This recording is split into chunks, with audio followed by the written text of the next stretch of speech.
কেমন আছো? আশা করছি তোমরা সবাই ভালো আছো। তো আজকে দেখতে পাচ্ছ আমার সোনার টুকরো বাবাটার আজকে জন্মদিন দেখতে পাচ্ছ।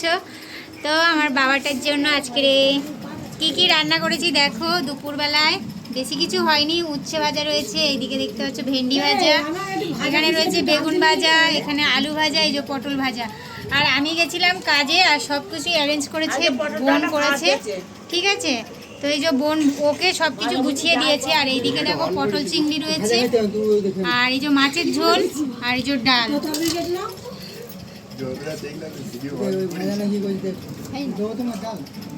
আর এই যে দেখো দুপুরবেলা আমরা সবাই খেতে বসে গেছি।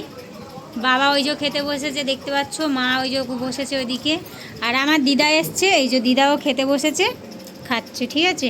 এক বলছি তুই বল কিছু। আজকে আমাদের সোনা বাবার জন্মদিন, তো তোমাদের কাছে আমি আর কি বলবো নতুন করে। ওকে সব কিছু আমি আজকে রান্না বান্না করে দিয়েছি, শুনলেই তো, যতটুকু পেরেছি দিয়েছি করে। তোমরা সবাই ওকে ধুমধাম করে আশীর্বাদ করো যেন ভালো মানুষের মতো মানুষ হতে পারে। আর সব থেকে যেটা বড় কথা, ওর মাকেও যেন সর্বদাই ভালো রাখতে পারে আর খুশিতে রাখতে পারে, কারণ ওর মা খুব বড় অসহায়। তো এইটুকুই বলবো। আর তোমরা সবাই ভগবানের প্রার্থনা করো ও যেন খুব ভালো থাকে, আর কিছু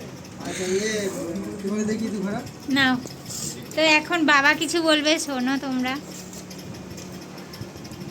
তো আজকের আমার রেখা একটা ছেলে শুভদিন, ওর আজকের জন্মদিন।